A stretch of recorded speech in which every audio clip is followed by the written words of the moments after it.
नमस्कार, मैं Rajesh Shukla inspire India now के अंडर में, जैसा आपको मालूम है, uncut, untold, unedited inspirational stories और डिस्कशन हम कर रहे हैं। आज बहुत ज़्यादा डिमांड था, बहुत सारे लोगों के मेल आ रहे हैं, पर्सनल क्वेश्चंस आ रहे थे। तो आज का ये जो कॉन्फ्रेंस, आज का जो आप लोगों का गैदरिंग है, जो आप लोग इंडिया के डिफरेंट जगहों से हमसे कनेक्ट हो रहे हैं यहाँ पे, first of all welcome to you all कि आप यहाँ आए अपना समय निकाल के। एंड सेकंड, मेरे को बहुत खुशी, I am very happy to see that कि आप लोग इसमें इतना ज़्यादा एग्रेशन दिखा रहे हैं, इतना ज़्यादा फ्यूचर प्रिपरेशन दिखा रहे हैं। इससे मैं बहुत कॉन्फिडेंट हूँ कि इंडिया आप लोगों के हाथों में, आप लोगों के थ्रू बहुत सुरक्षित हाथों में है एंड इसका फ़ायदा इंडियन इकोनॉमी को मिलेगा। और जो प्रधानमंत्री ने विश्व गुरु बनने का सपना देखा है, वो सब आप लोगों के ही भरोसे देखा है। सो आज का जो बर्निंग टॉपिक है वो ट्रम्प ट्रेड वार। मैं आप सबके सवाल लूँ, उससे पहले मैं 5 मिनट में एक्सप्लेन कर देना चाहता हूं। उसके बाद भी अगर आपके सवाल हैं तो हम उसको लेंगे। ट्रम्प ट्रेड वार क्या है? जब when you export something to other country and when you import from some other country, then other country put some restrictions for protection of their economy, for protection of their industry. That is called taxes. In that case, आज Trump ने क्या किया है? Trump ने दोनों पूरी दुनिया पे काउंटर टैक्स लगाया। उसको रेसिप्रोकल टैक्स बोलते हैं कि अमेरिका से आने वाले सामान पे आप जो टैक्स लगा रहे थे, आप लोग जो टैक्स लगा रहे थे, उसको बैलेंस करने के लिए, उसको काउंटर करने के लिए उन्होंने टैक्स लगाया है। मेनली अगर आप देखेंगे, इंडिया के ऊपर जो टैक्स है वो कम है, 26% है सिर्फ, that is only 26%। But if you see the China, Canada, Australia, Europe, Japan, tax बहुत ज़्यादा है। इसका आपको एक फ़ायदा मिलेगा कि आपको आपका जो प्रोडक्ट है वो चाइना के कंपेयर, यूरोप के कंपेयर, कनाडा के कंपेयर सस्ता होगा यूएस में, और आपका जो इंपोर्ट है वो भी सस्ता होगा। आपके लिए chances compare to other people ज़्यादा है, बट वो फ्री फ्लो नहीं है जो अभी तक आप पिछले 20 साल में कर रहे थे कि आप बहुत सस्ते दामों में यूएस में एक्सपोर्ट कर पा रहे थे, वो नहीं होगा। तो ये अगर आप देखेंगे तो आपका जो अपॉर्चुनिटी है वो बहुत अच्छा है। अगर आप क्वालिटी प्रोडक्ट कर रहे हैं, अगर आप अपने वर्किंग कैपिटल में डिसिप्लिन ला रहे हैं, आप अपने वर्किंग कैपिटल से अपना घर नहीं बना रहे हैं, गाड़ियां नहीं खरीद रहे हैं, प्रोफेशनली ऑनेस्टली बिजनेस कर रहे हैं, तो बहुत बड़ी अपॉर्चुनिटी है। और अगर आप टोपी घुमा रहे हैं, बैलेंस शीट फज कर रहे हैं, वर्किंग कैपिटल को इधर उधर यूज कर रहे हैं, तो यू विल बी एलिमिनेटेड। और एक और बड़ा चैलेंज आएगा, मैं आप लोगों को बताऊं। अब तक आप यूएस के साथ व्यापार कर रहे थे, तो यूएस एज अ बायर उसकी रेटिंग बहुत अच्छी है, बट आप ध्यान से देखेंगे कि दूसरे जो आपको अल्टरनेट मिलेंगे, साउथ अफ्रीका मिलेगा, चाइना मिलेगा, उनकी रेटिंग इतनी अच्छी नहीं है, तो आपको बायर क्रेडिट नहीं मिलेगा। आपको वर्किंग कैपिटल में ज़्यादा सिक्योरिटी देने की जरूरत पड़ेगी, आपको रेटिंग के लिए बहुत डिसिप्लिन लाना पड़ेगा। ये दूसरा चैलेंज होगा। इस इंट्रोडक्टरी टॉपिक के साथ में मैं अपनी बात यहीं रोक रहा हूं और अब ये सेशन क्वेश्चन आवर्स के लिए ओपन होता है and I welcome all of you. Please ask your question. Thank you. Sir नमस्कार। नमस्कार। मैं सर मेरठ से हूँ और आपका प्रोग्राम देख के ज्वाइन किया हूँ। तो जैसे कि आपने बताया, ड्यूटीज़ हाइक होने की वजह से हमारा इंपोर्ट का बिजनेस है और इसमें हमें क्या फ़र्क आएगा सर, और क्या टैक्सेस हमें ज़्यादा देने होंगे या कम देने होंगे, या प्राइजेस को लेके, भाव को लेके कुछ आगे पीछे होने वाला है, वो मुझे आपसे जानकारी चाहिए। मेरठ तो वैसे इतना बड़ा इंडस्ट्रियल टाउन के रूप में नहीं जाना जाता, बट बहुत अच्छा लगा कि आप मेरठ से दिल्ली आए और जहां हमारी टीम है उनके साथ बैठे। Thank you sir. जो आपको, अगर आप एक्सपोर्ट कर रहे हैं तो आपको सबसे बड़ा प्रेशर आएगा, आपका कास्ट बढ़ जाएगा। और आसान से समझाएं तो आप 100 रुपये में अगर अभी अपना सामान भेज रहे थे तो अब वो 126 रुपये में होगा। तो 26 रुपये कास्ट बढ़ जाने से अमेरिकन कंज्यूमर को और सारे अल्टरनेट मिलेंगे। उसमें सबसे बड़ा अल्टरनेट मिलेगा जो यूएस में प्रोड्यूस हो रहा था, जिसका कास्ट ज़्यादा था, तो अब यूएस का जो प्रोडक्ट होगा वो आपसे सस्ता हो गया। तो अब यूएस का जो कंज्यूमर है, यूएस के जो सिटीजन्स हैं, वो यूएस का प्रोडक्ट प्रेफर करेंगे। अब आपके लिए क्या है, एक, आप अपने प्रोडक्ट को कम्पिटिटिव बनावें, दूसरा आप अपनी जो क्वालिटी है वो यूएस की क्वालिटी से बेहतर करें। आप यूएस की क्वालिटी से बेहतर कर सकते हैं क्योंकि आपके पास बहुत सारा रॉ मटेरियल है, आपके पास रिसर्च एंड डेवलपमेंट के बहुत सारे रिसोर्सेज हैं, और आपके पास बहुत बड़ा यूथ मैन पावर है। अगर यूएस में एक आदमी 2-2.5 लाख रुपए में जो काम करता है, वही काम इंडिया में वो आदमी 20 से 25 हज़ार में करता है। तो ये बहुत बड़ा प्राइस गैप है, बट आपको अपनी कंपनी को और अपने को डिसिप्लिन में लाना पड़ेगा, और आपको क्वालिटी, मतलब people must miss your product, people must miss your position. Like जैसे अगर आप इंडिया के एग्जाम्पल लें, जैसा आप आयोडेक्स को मिक्स करते हो, जैसा आप डाबर के च्यवनप्राश को मिक्स करते हो, जैसा आप कोको कोला को मिक्स करते हो, उसी तरह आपका प्रोडक्ट यूएस में होना चाहिए कि लोग आपके प्रोडक्ट को मिस करें। आप इस तरीके से इससे निकल सकते हो। Thank you sir, thank you sir. Thank you, thank you. Sir ji, Garhi Khamba, मैं जोधपुर से आया हूँ, और आपके ही जवाबों में से एक क्वेश्चन निकला, जैसे कि आपने बताया कि अभी जो 100 रुपए का माल था 126 रुपए की कॉस्ट पड़ने लगेगी। एक तो ये कि मेरे को क्वालिटी का तो मैं ध्यान रखता हूँ, पहले भी रखता है, वो हमेशा रखता हूँ, इसीलिए मेरा एक्सपोर्ट हो रहा था आज। हाँ, आपका प्रोडक्ट काफ़ी वेल नोन प्रोडक्ट है, मैं जानता हूँ, मैंने आपका प्रोडक्ट यूएस में देखा हुआ है। बट आप मुझे ये बताइए, अभी जो मेरा वर्किंग कैपिटल का गैप आ जाएगा अचानक से, वो कैसे पूरा होगा? गढ़ी खंबा, आप मेरे को ये बताइए वर्किंग कैपिटल गैप कैसे आएगा, कि मतलब क्यों आ रहा है वर्किंग कैपिटल गैप? अभी तक तो नहीं आ रहा था, अभी तक सब बराबर चल रहा था, लेकिन अभी जैसे मेरा एक तो सेल्स पक्का है कि गिरने वाला है। जो पहले उनको वहां के कंज्यूमर को 100 रुपए में पड़ता था, अब मैं 126 रुपए में उनको पड़ने लगेगा। सेल्स गिरेगा, कॉस्ट मेरी बढ़ जाएगी,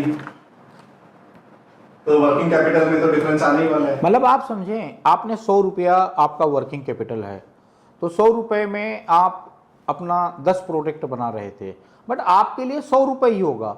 26 रुपये आपका वो पार्टी पे करेगा जो यूएस में इंपोर्ट कर रहा था, आप नहीं पे करोगे, 26 रुपये वो पे करेगा, आपका 100 रुपये ही रहेगा।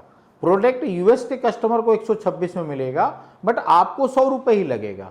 और दूसरा, अगर आपका टर्नओवर गिरेगा तो वर्किंग कैपिटल कम नहीं होगा, उल्टा आपका वर्किंग कैपिटल बढ़ जाएगा। आपके पास 100 रुपये थे, 100 रुपये में अभी आप 400 ग्लास बेच रहे थे, अगर 350 ग्लास आ जाएगा तो आपके पास वर्किंग कैपिटल बढ़ेगा।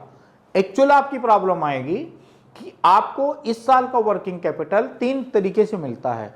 एक, आपका बायर का प्रोफाइल कैसा है, दूसरा पॉलिटिकल ज्योग्राफिकल कंडीशन कैसी है। जैसे पॉलिटिकल ज्योग्राफिकल कंडीशन में यूएस नंबर 1 पे आता है, उसकी रेटिंग AAA है, तो अगर आपका बायर यूएस का है और आपका प्रोडक्ट अच्छा है तो आपको बिना कोलेट्रल के पैसा मिल रहा था, अब वो नहीं मिलेगा, अब आपको कोलेट्रल देना पड़ेगा।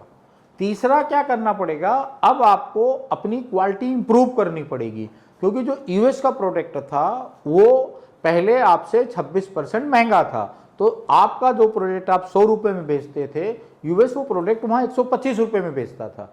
अब जब उसने 26 रुपये आपके ऊपर पेनाल्टी लगा दिया या टैक्स लगा दिया, तो वो जो प्रोडक्ट होगा आपका यूएस में इंड कस्टमर को 126 में मिलेगा, जो तब वो कस्टमर आपका प्रोडक्ट लेने के बजाय यूएस का प्रोडक्ट लेगा।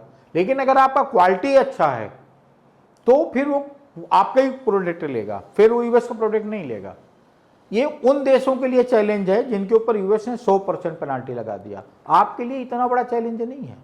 एंड आप अपना अगर क्वालिटी ठीक करेंगे तो इंडियन जो मार्केट है अगर आप देखेंगे 26-27% से आपके प्रोडक्ट में जो, अगर आप सीजीआर देखेंगे 26-27% जो ग्रो कर रहा, आप कर सकते हैं, इतना कोई बड़ा चैलेंज नहीं है। और ये आपका एक एग्जामिनेशन है, आप जैसे जो प्रमोटर्स हैं उनके लिए एक एग्जामिनेशन है।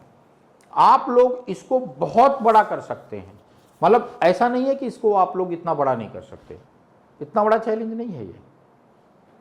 Thank you. Thank you. नमस्ते सर, मेरा एक सवाल है, ट्रम्प वॉर की वजह से कंपनियां एनपीआई हो सकती है? हाँ, अगर आपका प्रोडक्ट खराब है और सिर्फ आप यूएस के भरोसे हैं तो आपका सेल्स गिर जाएगा। सेल्स गिर जाने के बाद आपका जो स्टॉक है वो डेड स्टॉक कन्वर्ट हो जाएगा और फिर आपको दूसरी मार्केट ढूंढने के लिए आपके पास फ्री वर्किंग कैपिटल होना चाहिए। दूसरी मार्केट का रजिस्ट्रेशन आपको कराना पड़ेगा, उसका इंश्योरेंस लेना पड़ेगा, वहाँ बायर ढूंढना पड़ेगा। तो अगर आप कट टू कट चल रहे थे या आपने अपनी बैलेंस शीट में फज कर रखा था यूएस के नाम पे, क्योंकि यूएस का रेटिंग बहुत अच्छा है तो आपको ज़्यादा वर्किंग कैपिटल मिलता है, तो आप एनपीए हो जाओगे।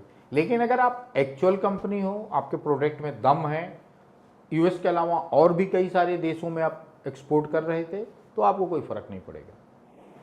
सर इसमें और एक मेरे को पूछना है, अगर इन केस एनपीए हो जाते हैं ये वॉर की वजह से, तो इसका सॉल्यूशन कोई आप सजेस्ट कर सकते हो, कोई कंपनीज या इसमें सर्विस देने वाले एक्सपर्ट कोई?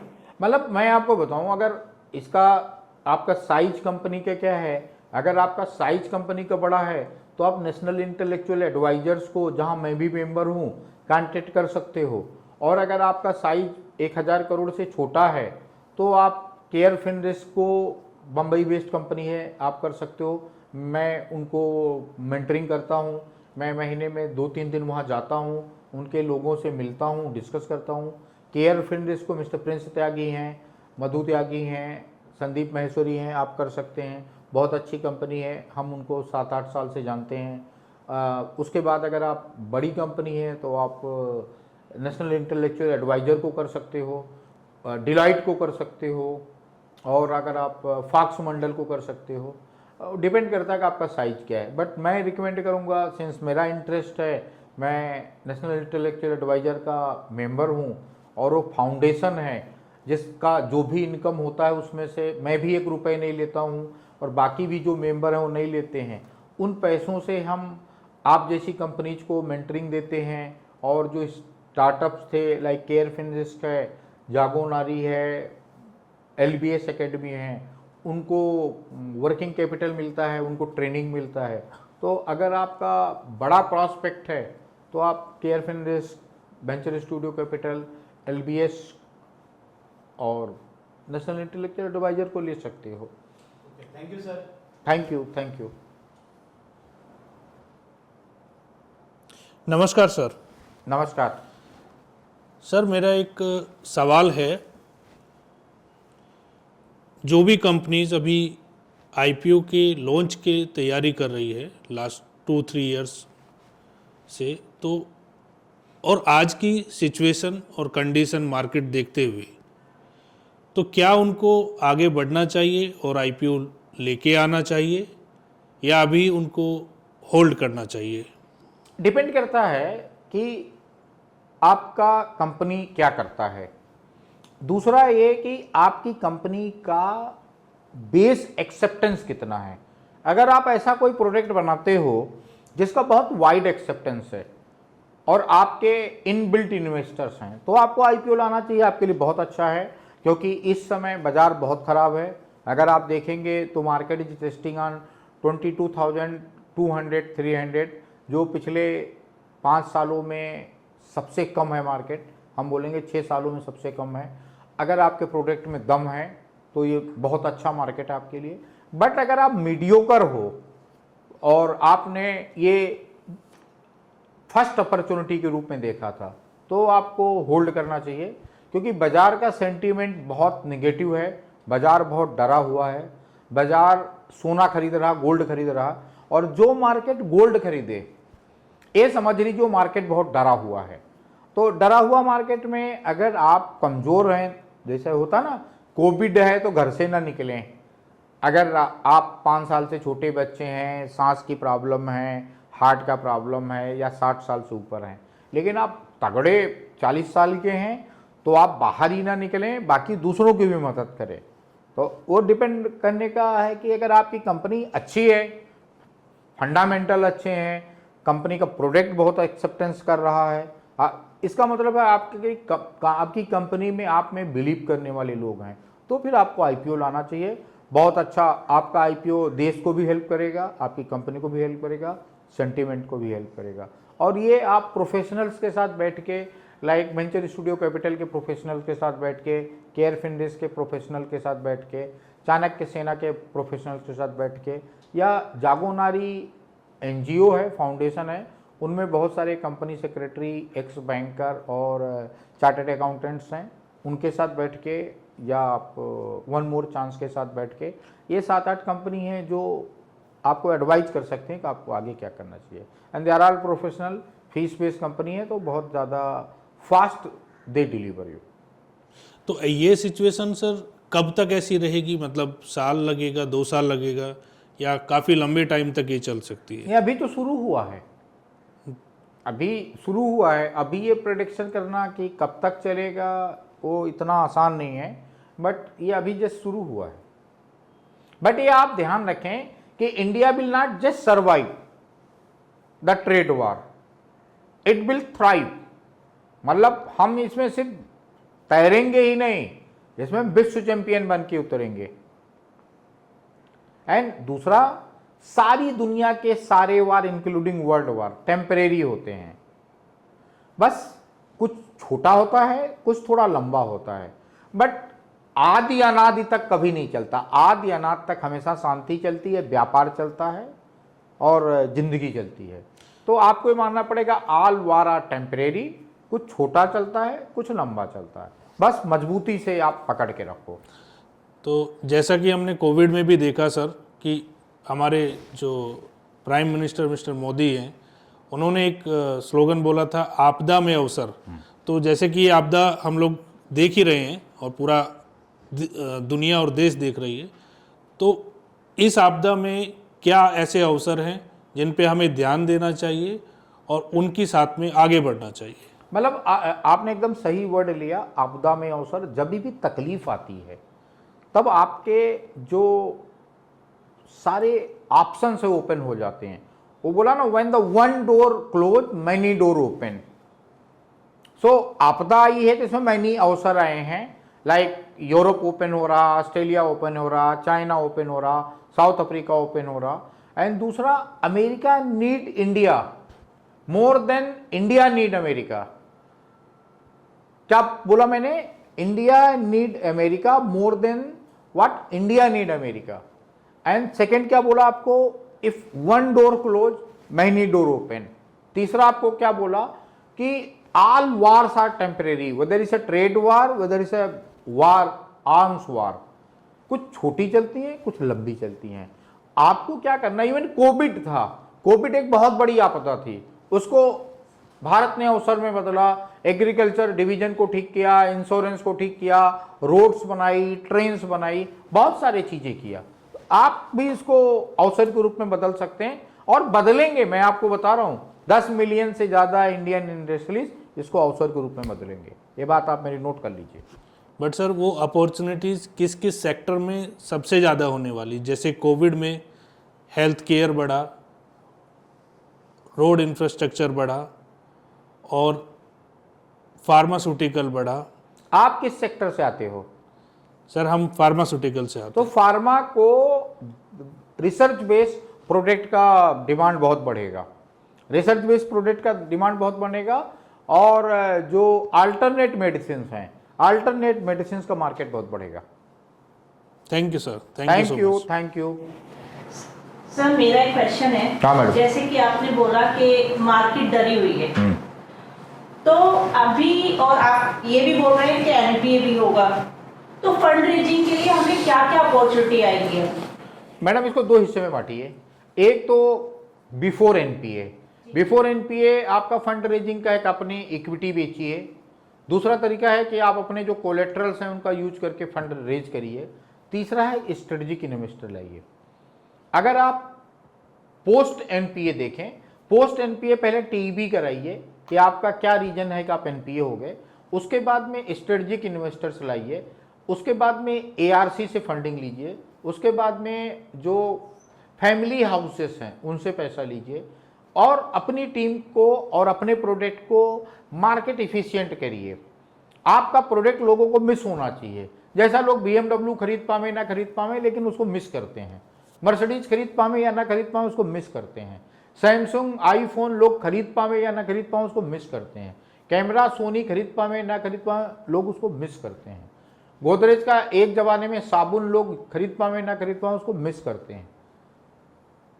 आपको अपना प्रोडक्ट ऐसा बनाना पड़ेगा कि आपका कस्टमर आपको खरीद पावे या ना खरीद पावे, बट आपको मिस करना चाहिए। आप ये कर लेंगे तो आप कामयाब हो। Thank you madam. सर आपने जैसा बोला कि एक दरवाजा बंद होता है तो काफी दरवाजे खुलते हैं, अगर ये यूएस से हमारा ट्रेड कम होता है तो और क्या अपॉर्चुनिटीज खुलेगी? यूएस से ट्रेड एक तो कम नहीं होगा, जैसे मैंने आपको बोला ना, you need US more than that they need you. बस आपके लिए डिसिप्लिनरी क्या है, आप जैसे शादी में जाते हैं तो नहा धो के अच्छा साबुन लगा के नए कपड़े पहन के जाते हैं, तो अब यूएस ने आपको डिसिप्लिन करना सिखाया है कि आप अपने प्रोडक्ट का क्वालिटी इंप्रूव करो, अपनी प्राइसिंग को डिसिप्लिन करो, वो लूट वाली प्रथा से बाहर निकलो, डिसिप्लिन करो और बिजनेस करो यूएस के साथ। दूसरा, ऑस्ट्रेलिया का मार्केट आपके लिए ओपन हो गया क्योंकि ऑस्ट्रेलिया ने जितना ऑस्ट्रेलिया के ऊपर उन्होंने टैक्स लगाया है उतना ऑस्ट्रेलिया ने उन पे लगाया है। कनाडा ओपन हो गया, मैक्सिको ओपन हो गया, फ्रांस ओपन हो गया, स्पेन ओपन हो गया, इंक्लूडिंग चाइना ओपन हो गया।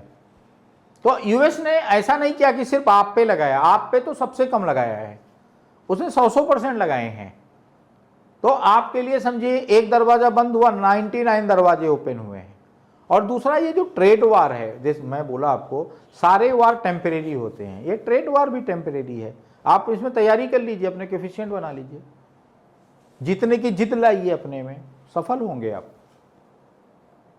लेकिन इश्यूज आएंगे, जैसे अमेरिका के एलसी या रिजर्व के सामने आराम से इंडियन बैंक्स पैसा दे देते हैं। आपने बोला कि जैसे मैक्सिको खुल जाएगा, फ्रांस खुल जाएगा, जो लिबर्टी यहाँ पे यूएस के सामने मिलती थी वो नहीं मिली। नहीं, मेरे हिसाब से यूरोप का सेम स्टैंडर्ड है, फ्रांस, जर्मनी, स्पेन, स्वीडन, इनका सेम है, कनाडा का भी सेम है। ठीक है, यूएस थोड़ा बेटर है बट इन सब का भी ठीक है, इंक्लूडिंग चाइना का ठीक है। चाइना अगर आप फंडिंग में देखेंगे, उनके फाइनेंशियल इंस्टीट्यूशन देखेंगे तो यूएस से ज़्यादा छोटे नहीं हैं। यानी यूएस में बहुत सारे रिस्ट्रिक्शन थे, उससे तो आपको छुट्टी मिल गई ना। चाइना के साथ ट्रेड करने में तो कोई रिस्ट्रिक्शन है नहीं ज़्यादा, कनाडा के साथ में, ऑस्ट्रेलिया के साथ में, फ्रांस के साथ तो ज़्यादा है नहीं। और आप इंजॉय भी करोगे फ्रांस घूमने में। तो यूएस घूमने में तो आपको इतना मज़ा नहीं आता था ना, फ्रांस घूमने में, ऑस्ट्रेलिया घूमने में आपको मज़ा भी बहुत आएगा। यूएस तो because of the security reason बहुत सारे रिस्ट्रिक्शन थे, बाकी देशों में इतने रिस्ट्रिक्शन नहीं है, आप इसको रियली एंजॉय कर सकते हैं। मेनली आपका कहना है कि we have to focus on the quality and pricing. Quality pricing आपका अच्छा है तो आपको कोई नहीं रोक सकता। US is a big opportunity for you. जब मोदी साहब बोलते हैं ना कि आपदा में अवसर है, तो ये रियल में आपदा में अवसर है। थैंक यू सर, जो आप बोल रहे हैं कि इंडिया को टैक्स बेनिफिट मिल रहा है एज पर यू, तो सर ये ट्रम्प एंड मोदी के दोस्ती की वजह से मिल रहा है? हाँ, दो चीज़ें मैडम। ऑफ कोर्स आदमी जो ह्यूमन बीइंग होता है 50% वो डिसाइड होता है लैंग्वेज, रिलीजन, खान पान एंड रिलेशन। तो आपको मोदी जी के रिलेशन का तो फ़ायदा 100% मिल रहा। उसके अलावा आपका साइज बहुत बड़ा है। दुनिया में किसी देश को अगर अपनी पोजीशन बनानी है तो उसके पास बहुत लिमिटेड ऑप्शन है। उसको मार्केट देखना है तो India, China, US and I feel Malaysia, ये 4 कंट्री हैं जहां पे 30 करोड़ से ज़्यादा लोग हैं। तो इनको आप इग्नोर नहीं कर सकते, ये बहुत बड़ा कंज्यूमर बेस है। दूसरा, यूथ बहुत है। आपके पास इंडिया में करीब 84 करोड़ यूथ है। 84 करोड़ तो टोटल पॉपुलेशन ही नहीं यूएस की पॉपुलेशन ही 32 करोड़ है। और आपके यहाँ यूथ अगर आप देखेंगे 18-19 साल से 35 साल के बीच में कुछ 84-85 करोड़ है। तो ये 3-4 रीजन है जिसके वजह से मैडम आपको कंसेशन मिला है एंड आपको यूएस प्रेफरेंस दे रहा है। Thank you madam. नमस्कार सर। नमस्कार। मैं महाराष्ट्र से, मुंबई से बात कर रहा हूँ। ओके सर, मेरा एक सवाल है। मैं एक स्टार्टअप रनिंग कर रहा हूँ, तो जो अभी टर्म वॉर चल रहा है उसको मैं अपॉर्चुनिटी में कैसे कन्वर्ट कर सकता हूँ? इसमें महेश जी, आपका जो अपॉर्चुनिटी का सबसे बड़ा फायदा है कि जो ट्रंप ने टैक्सेस लगाए हैं उनमें कई सारी कंट्रीज लाइक यूरोप है, ऑस्ट्रेलिया है, कनाडा है, मैक्सिको है, चाइना, वो बैडली इफेक्ट होने वाले हैं। अगर आप देखेंगे तो मैक्सिको ऑलमोस्ट 350 बिलियन का एक्सपोर्ट कर रहा था। अगर आप देखेंगे कनाडा को तो 287 बिलियन का एक्सपोर्ट कर रहा था। और इंडिया कितना था? 40-50 बिलियन कर रहा था। आप यूएस के टॉप 10 लिस्ट में नहीं थे। लेकिन ये रिस्ट्रिक्शन से आप अगर अपना क्वालिटी अच्छा करेंगे तो आप यूएस के टॉप 10 एक्सपोर्टर की लिस्ट में आ जाएंगे। और आप स्टार्टअप हैं तो आपका ऑपरेशन कास्ट एनीवे बहुत कम है। आप 10-15 लोग मिलके काम कर रहे हैं, सब स्टेक होल्डर हैं। तो आप लोग जो दूसरी कंपनी 10 रुपए का प्रोडक्ट बना रही हो, आपका 7 रुपए में बनेगा और आपके प्रोडक्ट की क्वालिटी भी बहुत अच्छी होगी। तो इसलिए आपके लिए बड़ा अपॉर्चुनिटी है। Thank you sir. Thank you. So I think इतने ही सवाल हैं आप लोगों के। अब मैं इसको समराइज करता हूं, कैसे इसको आप बड़ी अपॉर्चुनिटी के रूप में देख सकते हो। एक तो मैं आप सबको बताऊं, भारत जैसा दिमाग भारत में ही पैदा होता है और दिमाग की वजह से आप पूरी दुनिया पे राज करते हैं। आपने ध्यान से देखेंगे पिछले 10,000 सालों में कोई बड़ी लड़ाई नहीं की, किसी देश को आपने कब्जा करने की कोशिश नहीं किया। आपने हमेशा अपने ट्रेड से, अपने नॉलेज से काम किया। दूसरा, हम आपको बताएं, आप अगर दुनिया के 10 बड़े लोग देखोगे या 10 बड़े सीईओ देखोगे तो उसमें आपको सुंदर पिचाई दिखेंगे, सत्य नाडेला दिखेंगे, अरविंद कृष्णा दिखेंगे। और अगर आप देखोगे लीना नायर दिखेंगी जो इस समय चैनल की सीईओ हैं, ग्लोब सीईओ हैं। अगर आप अजय बंगा देखेंगे, इस समय वो प्रेसिडेंट हैं वर्ल्ड बैंक के। आप इंदिरा नुई देखेंगे जो फार्मर सीईओ थी पेप्सिको की। एंड नील मोहन देखेंगे जो यूट्यूब के ग्लोबल हेड हैं। सो ये सब आपकी बड़ी रिकग्निशन है दुनिया में। और ये आपका एजुकेशनल टफनेस, आईक्यू एंड दुनिया को मुट्ठी में करने की चाहत है, जिद है। इसलिए आपको ऐसा कुछ नहीं है कि जो आपको इतना करेगा। एंड अगर आप देखेंगे पिछले 30 सालों में ऐसे बहुत सारे, गेट आया, गेट से पहले चाइना आया, चाइना से पहले कुछ हुआ। तो एक लाइन है कि कुछ तो है कि हस्ती मिटती नहीं हमारी। तो आपको बजाय चिंता करने के इसको अपॉर्चुनिटी में बदलना चाहिए और ये सोचना चाहिए जो होता है वो होने दो। ये पौरसहीन कथन है, जो हम चाहेंगे वो होगा। इन शब्दों में जीवन है, इन शब्दों में बिजनेस है। जय Hind. Thank you very much.